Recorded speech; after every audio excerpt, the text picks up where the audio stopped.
it's Deanna with Stitches Quilting, and I'm here today to teach you how to make a pinwheel quilt block. And a pinwheel quilt block is really pretty simple. There's just a few little steps to follow and some little tips and tricks. So let me go ahead and go over those today. This pinwheel quilt block is for the Live Well, Live Strong quilt, and it represents leisure. So the Live Well, Live Strong quilt has 26 quilt blocks about women's health and wellness. And this block, since it's a pinwheel, I don't know if you remember blowing on those when you were little, but the pinwheel block represents leisure in our lives and that we need leisure. So this is the original colorway that is in the quilt, and here I'm doing a coral ombre look on some other different colorways for the quilt. Let me go ahead and show you what you need. So let's go ahead and do the overhead view. So here are the two blocks. These are the fabrics that I need to actually make this bright, colorful block with the red and yellow fabrics. The original quilt has 17 solid fabrics in there. So for this particular block, we need 2 yellow squares, a red square, and a white square. You'll also need the Live Well, Live Strong quilt pattern. So this pattern you can purchase at stitchesquilting.com. I have actually put mine into a binder. This is a downloadable pattern, or it can be a pattern that is printed off and mailed to you, whatever is your preference. In the pattern for the leisure quilt block, I've tried to keep the instructions for the pattern not text dense. So it's a lot of visual things here. It shows you what size to cut your squares, and then to cut the yellow squares into a diagonal where you have 2 half square triangles, and to cut your other squares into fourths so that then you have some 4 triangles that come from those squares. So let's go ahead and get started. We need 4 of these yellow squares, and so as per the instructions, I've cut 2 of these yellow squares to the correct size. I am now, according to the pattern, just going to do 1 cut down the diagonal of this square, and we're going to need both of these triangles for the pattern. So let me go ahead and grab my design board so that you can see what this quilt block looks like. So you can see we're going to go ahead and lay 1 there. We're going to lay another 1 right there. And this is a very, very simple quilt block to make. It's a pinwheel block, but there's just a couple little tips and tricks that we can do for you to help you make sure that you've got those points lined up. I'm once again going to cut that accurately on the diagonal with that square, and I'm going to lay these on my design board. And what's really nice about these design boards is the fabrics don't shift around, and I won't get as confused as I might get confused otherwise. So there's our yellow fabric for the pinwheel block. Let's go ahead and work with our 2 smaller squares. These squares, we're going to actually, let me work with the red one first because you can see that better on this white cutting mat, is we're going to actually cut these down so that they're going to be quartered. So we're going to cut on the diagonal this way, and then we are going to cut on the diagonal this way. And you do want to try to be precise with your cutting and make sure that you've got really accurate squares or triangles there. I'm sorry. So you can see for the format of this block, they're going to be laid out in a fashion that's similar to this. And I'm going to just get these laid out so you can start seeing the vision of what this quilt block looks like. And there we go. Actually, that is not. Yeah, no, that's correct. This goes here. Sorry, guys. We're going to go ahead and just bring this around. This one comes here, and there. That's much more, that's better. That's looking more like a pinwheel. Let's go ahead and take this white fabric, do the same thing that we did with the red fabric, and we're going to quarter this down. With the Live Well, Live Strong quilt pattern, I do a video each week showing you how to make the quilt block. And then I have a blog post also that gives you some other tips and tricks, but I also provide a worksheet that has to do with the aspect of health and wellness that this quilt block represents. So with leisure, we want to make sure that we're including leisure into our routines and giving ourselves a break and a moment to unplug from the world and recharge our batteries by doing something leisurely. So there's our block layout. Let me go ahead and, So, and I'll show you really quickly. So why I put this into a binder is each week you get different quilt blocks. So this was our first quilt block about fuel. And then these are the leisure worksheets that are free to download for anybody that wants to have them. The pattern, of course, is the only thing that costs money, but you get a lot of bang for your buck, and there's tons of bonuses that come out. Let's get to piecing this block. So the first thing that we're going to want to do is, let me go ahead and just scale these over, is you're going to want to work on these as a square unit. So let's take a look at this, and we're going to want to piece this unit into one piece. Before we can do that, we need to piece these two pieces together. So let's go ahead and make these, I'm going to fold this over, right sides fabric together. I am using solid fabric, so with these solids, there isn't a right or wrong side, but you're going to want to put right sides together. And I'm going to want to stitch down this line. So I don't get confused with my stitching. I'm actually going to put a pin in the side that I want to stitch perpendicular to. That just helps me as I take it over to the sewing machine. Let's go ahead and rotate this again, because we're going to string feed these together. So once again, I don't want to get confused, and I do get confused when I take things over to the sewing machine. We're going to stitch down this right side. I put that right sides together. I'm going to place a simple pin right here, so then I have a pattern of knowing I'm going to stitch perpendicular to that. Rotate again, right sides together. Let's match these blocks up. We're going to go ahead and put a pin right there so that we know exactly what size that's going to be. And one more time for the fourth side of the pinwheel. So we're going to match that together, and we're going to put that pin in there. Okay, so now let's take this over to the sewing machine. At the sewing machine, we are going to actually string feed these together. So remember, I'm picking this up from the design board and bringing this over. My pin is telling me that I'm going to stitch perpendicular. That's just the pattern I did for myself. You, of course, can do whatever you want. Now, for each one of the quilt blocks, and typically in quilting, we always use a 1/4 inch seam. So I'm using a 1/4 inch foot. If you don't happen to have one, you can use your regular foot on your sewing machine, but use a painter's tape to mark your 1/4 inch seam. So you're going to want to mark what that accurate 1/4 inch seam, and just lay down a piece of painter's tape to follow along. So here I am. I'm going to sew perpendicular to that pin. Let's go ahead and get that started. I'm going to hold my threads as I stitch this so that they don't get tangled up below. And we are going to string feed these blocks together.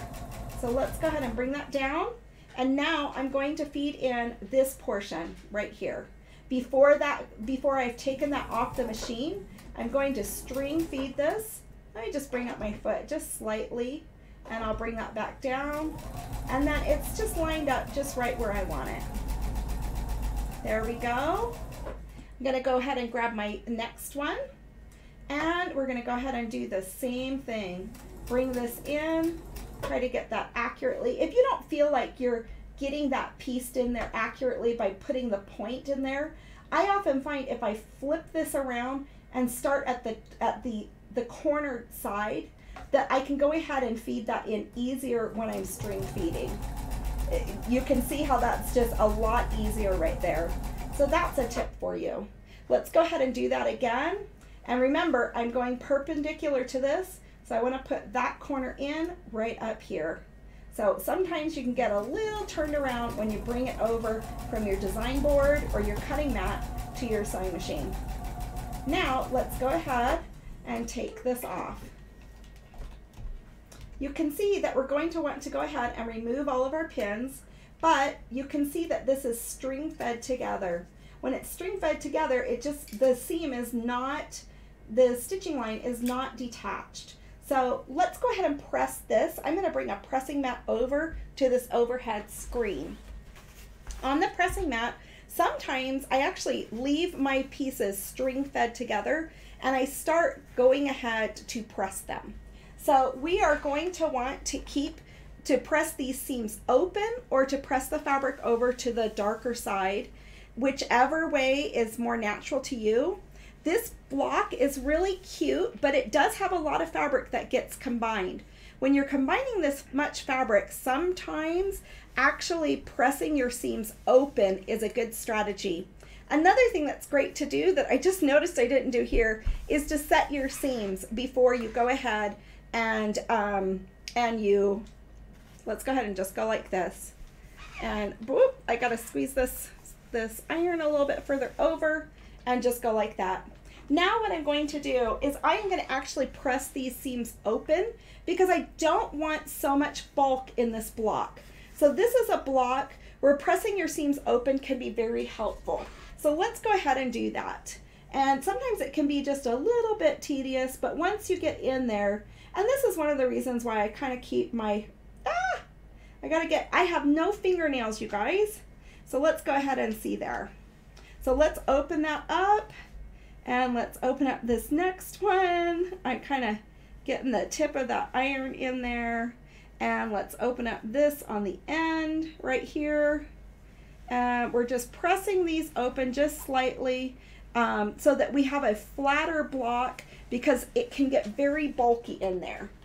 All right, so now let's go ahead and detach our strings here and how it was string fed. And let's bring this over to our design board. So let's set that aside. And right here, you can see that this will match up to this yellow block right here. And we're gonna string feed these together. It's gonna be our next step. So there we go. So what we are gonna actually do is string feed this together, right there. We're gonna string feed these together.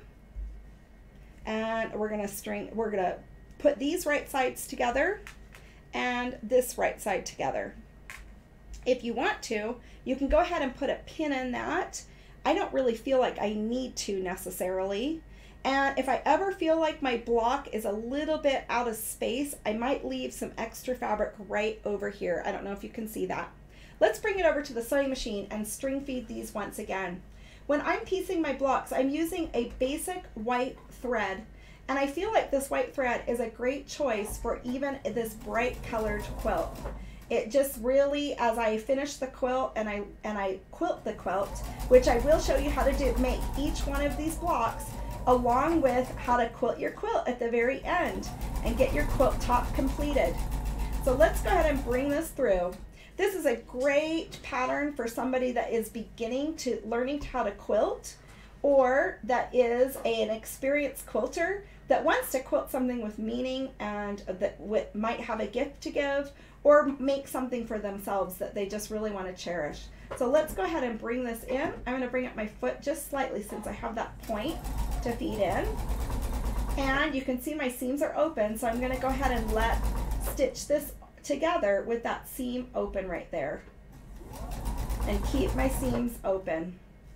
So you can typically go ahead and press to the dark side unless you've got a bulky thing. So you can see right here in the center that this is pretty bulky, but if we press open our seams, we can get a better looking situation going on there.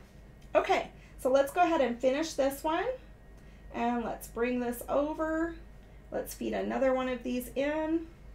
And I'm going to go ahead and watch it so I can keep my seams open. If I feel like my squares are not lining up, and I just leave a little bit of extra fabric right there within my 1/4 inch seam. So let me show you that.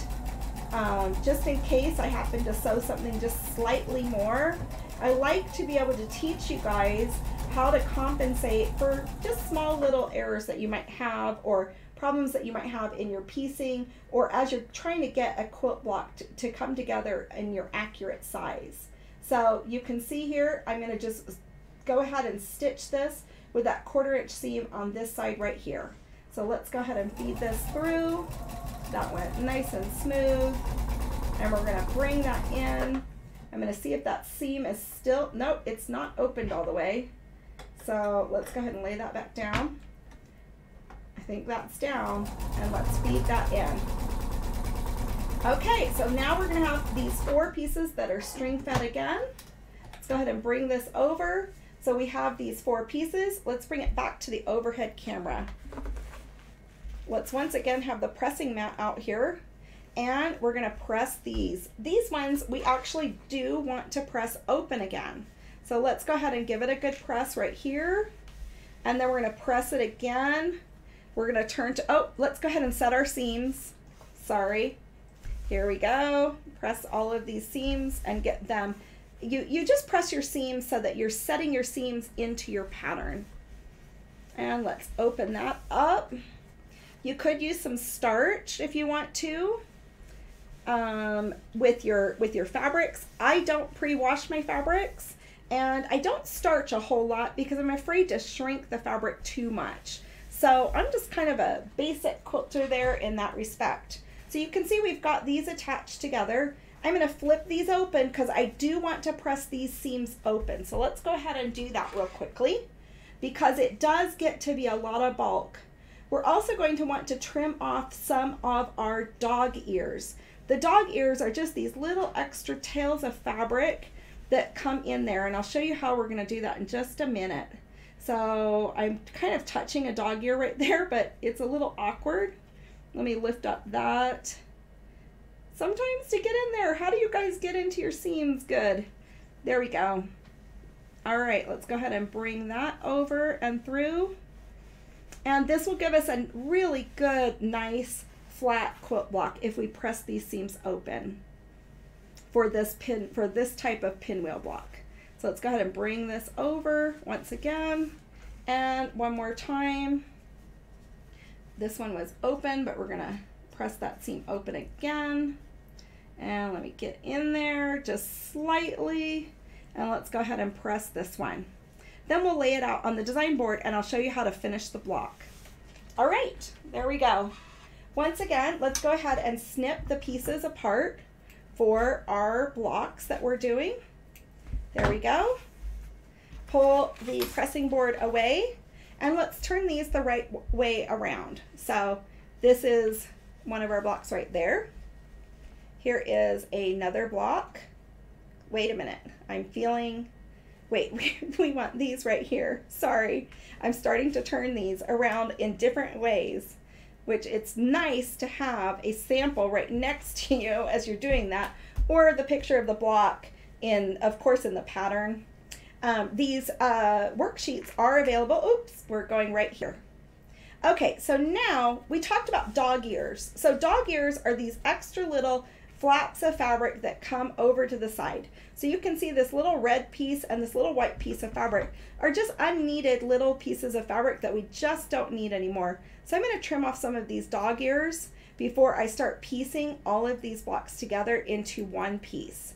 So let's go ahead and lay that back down, and we're going to go ahead and once again just piece these, just snip these off so that they can go ahead and make and have less bulk in the center of this quilt block. So that's our most vulnerable spot, is this one right here. So this one right here, we want to make sure we've got a good trimming of those seams. So let's go ahead and just go right here once again and bring that in, and this is our most vulnerable spot right here on the center, and we're going to go ahead and do that one more time. So you can see I've got lots of little dog ears right here, but it's good to get rid of that excess fabric. Now what we're going to do is we're going to just go ahead and sew this unit to this unit. So we're going to put right sides together, lay that down, and when we come over here to this corner, which this is the centerpiece, let me go ahead and lay this back down. So this is our centerpiece right here of this quilt block. We're really wanting to make sure that these two match up right there. So when we line these up, we're going to bring it so that these center seams are open together and that you can feel that matching. And we're going to just put a little pin in that. I'm going to put it a little bit further away so that when I stitch it through my sewing machine, I won't run over it with the sewing machine. Let's do that. Oh, let's go ahead, and this is, now I often get turned around when I'm doing this, so let's go ahead and open this again for one more quick view, and that's the way we want it. So we want to actually stitch this seam right here. I'm going to take this straight over the sewing machine because I have gotten turned around. So here we go. Let's go ahead and stitch this together at 1/4 inch once again. So if we're consistent with all of our 1/4 inch seams, then this will match up just perfectly to be the right size block, which we're looking for a 6.5 inch block here. Okay, let's take out our pin, and you can see that when I've pieced this, I have, let's maybe go to the overhead camera. You can see when I've pieced this that we've got an extra amount of space where these intersect. We want about a 1/4 inch seam right there, so that when these two pieces come together, you're going to have that excess fabric right there. I'm going to match this right side together. So don't get disturbed that you've got this little bit of excess right there. I'm going to show you that that is really needed. We're going to go ahead and match this up again. This is the most important point that we have matched. So let's go ahead and stitch over there. I want to make sure that that is for sure an accurate 1/4 inch seam and that it's matching up just right. Okay, let's go ahead and pull this off. And when we open this, you can see once again, we've got an excess space right here. Oh, I've got a little, dog ear tag like peeked in there. I'm gonna have to get that out, but we're not gonna worry about that for right now. You can see that this side is a better 1/4 inch seam right here than this side is. So this is where you want it to be. This is one that I kind of want to unpick and actually make this a little bit more accurate, so it will have a healthy 1/4 inch seam in here. So this is a 1/4 inch width right there, and this one I want to just fix this because you can see these widths are not quite right. So I'm going to go ahead and unstitch this just a little bit and make sure that we've got that at a true 1/4 inch. And let me look at that for just a moment. So, because we do want these points to match up. So let's go ahead and unstitch that just ever so slightly and bring this. And I'm really glad. Some people said that they kind of struggled with their pinwheel blocks of getting their points to match. And these are the tips and tricks that you can do to get those points to match. So there we go. I went ahead and I unstitched that. I want to pull out my excess thread right here so that I don't stitch on top of it and have a harder time getting that thread out. Let's go ahead and lay this back down because we don't want to turn these blocks around and sew them incorrectly. So once again, we want these 2 points to match.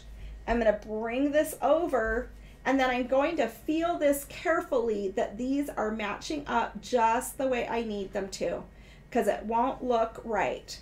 And once again, we need to stitch on this line down. So let's go ahead and take care of this. And let's bring this up here. The point where I have my thumbs is the most important point of all. I'm gonna, if we have it over at the camera view, I'm gonna once again make sure I've got that 1/4 inch seam that we're doing right there. And I'm going to bring this up and keep a consistent 1/4 inch seam going. Felt like I curved just a little bit there towards the end. So let's take a look at this. Let's look at the overhead camera, and that definitely is a better match there. So you can see that we've got a better match. So although I do want to show you how to match these 2 points up, because what we're going to now do is flip this on top of this. But when this opens, we actually want all of these points to match. You can see here I'm doing a coral ombre. See how those points match in the center? That's what we want. So in order to do that, we're once again going to want to press this seam open because there's getting to be a lot of bulk and fabric in there. So I'm going to grab my pressing mat again. Let's go ahead and put that on top of here. This is the way it looks. And I'm going to press the bulk of these seams open. So let's grab the iron again. And this is an important part. You definitely, if you haven't pressed your seams open for any other part of this, you definitely want to press your seam open for this center part, because this is your most vulnerable part to show the most bulk of your quilt. Let's go ahead and set the seams of this quilt block right there, which will help out. And let's go ahead and make those seams come open. Whoops. Let me get the right opening there. There we go. And let's press that open all the way down. Okay, so There we go. This will look like a very beautiful flat block. So you can see we've got this point and this point pressed really nicely open. Let's go ahead and flip these back over to our design board right here. I love having these small design boards. So Stitches Quilting is actually an online store, in addition to a place where you could learn how to quilt and sew. But I carry these design boards and also the kits, this pattern of which I designed, the Live Well, Live Strong pattern. And you can purchase a lot of solid fabrics there, and we have kits and tons of other things. So now what I'm going to do is I'm going to match this quilt, this piece of the pinwheel block to this piece of the pinwheel block. So let's flip this over right sides together. The important point here that you want to do, remember, is you want to have an intersection of all of those points to come together. They might be slightly off. So what we're going to do is we're going to actually put a needle right through that point. Okay, so you can see I put a pin right through that point, and I'm going to match up that pin over to this other side to match up this one. Let me just get that a little bit straight. I feel like I went at an angle. Okay, so now if I take these and kiss these together with that pin in there straight and straighten these fabric lines, I should have a matched block. What's important here though is that we don't pivot very much. So I'm going to pin quite a bit on this one because I really want this to match. So I'm going to pin over here, and I'm going to pin on this side over on here, this side, because I don't want to shift this around. I'm going to give you another tip that's really important. So, and I'm going to pin these with that little seam open there. And we're going to pin right here on this side because we obviously can't stitch with that pin going through the fabric on that pin right there. But we're going to put a pin right here, right like that. And I'm actually going to pin right on this seam over here just to give myself a little bit of stability to match those points in the center, and another pin right here. Okay, so you can see that's quite a bit pinned, but now we can take out this one that we stabbed through the quilt block. What's extremely important here is that when we stitch this at this 1/4 inch seam, even if this is not a 1/4 inch seam, you want to go right over this intersection of where those fabrics are coming together. So this is exactly where you want to stitch. Let me go ahead and get a pen so it's real obvious for you. You normally wouldn't mark with a pen on your fabrics per se, but I want this to be so obvious for you guys. So I'm going to stitch right over approximately where I am marking this. If I put this down, let me go ahead and put this down and put a ruler over this. I'm going to show you where my intentions are to stitch across, because that's a critical part. So there's a lot of ink on that, but I want you to understand, if you want those points to match, you have to go over that intersection when you stitch. So let's go ahead and take this over to the sewing machine. As I'm stitching, I'm going to try to keep my seams open. So this one's trying to kind of come over, but I'm going to put it in there, and let's go ahead and pull our threads back, and we're going to go ahead and lay this down in the sewing machine, and we're going to stitch at our 1/4 inch seam. Looks like that is about a 1/4 inch seam where we're going to go over that bulk, and we're going to feed that bulk in there without trying to let those extra flaps of fabric come over. So I'm going to actually tell my sewing machine to do needle down. If you don't have a needle down feature, you just crank your side arm, and we're going to bring that over so that your needle is down, and it stays in the down position now for me. I'm going to go ahead and bring this again. Now I've gone through that thick part of the block, and we're going to see if the magic works and if this actually fits. Another thing to know, this isn't what you necessarily want to do all the time, but cotton fabric has a bit of a stretch to it. So if your fabrics aren't matching up, you can give a little bit of a tug there, just a little bit, and try to have things match up a bit better. Okay, so let's pull this out and let's see if this block worked. I'm going to remove all the pins, and let me show you that stitching line. I don't know if you can see that well on this camera. I tried to stitch on that blue ink right there. Let's pull it over here to the camera. Well, let's go ahead and set our seams real quickly. We'll set that ink in too, won't we? And let's open this up. We're going to, let's see. Oh, we've got almost a perfect match there. It looks beautiful. Before I go ahead and I'm going to open this up a little bit more, I'm going to press open this seam one more time so that I've got as flat as a block as I possibly can. So let's go ahead and this block I would starch a little bit when I'm finished with the block. I would just use a little spritz of spray starch on there, nothing too heavy. I don't want to saturate it too much because I don't want the fabric to shrink. So sometimes you can have some shrinkage if you have too much wetness and heat in there, just like how any fabric would shrink on you. So let's go ahead and pull this down and put this, we can set aside our design board and our mat, and you can see that's a great looking match there. And we've got a beautiful leisure quilt block. So as you're stitching this quilt block together, you can go ahead and think of all of the things that you want to do. You know, I do want to do a press on top of this, and then I want to show you how I square up the block real fast. So let's go ahead and do a really good press on that. And let's go ahead and lay it down right here. And this is where I would square up my block. This should have come out at a pretty accurate 6.5 inch, but I would take off any excess fabrics and threads that might be laying around here, and so that you've just got a really nice clean block.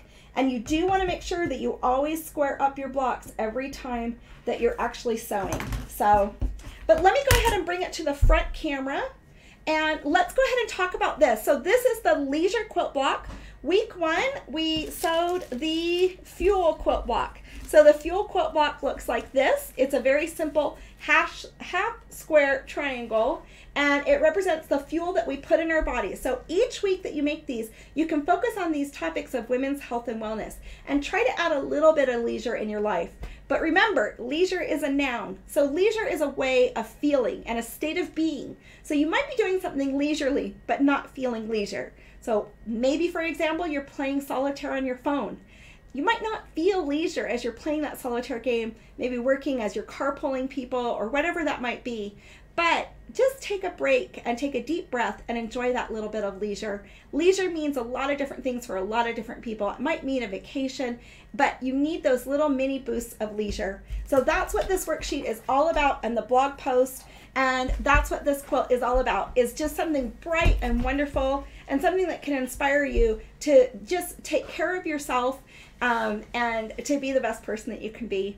So I am Deanna from Stitches Quilting. You can follow me along, and please do, on Facebook, YouTube, and Instagram. Be sure to turn on your post notifications so you know that when I post a new video or a new block, and that you're aware of where we are in the sew along. I can't wait to see you, and be sure to post your own blocks, and there are prizes as you post your blocks along the week. Use the hashtag #LiveWellLiveStrongQuilt on Instagram, and on Facebook, post your blocks in the Everyone Can Quilt group. We'll talk to you later, and thanks so much for joining me. Bye-bye.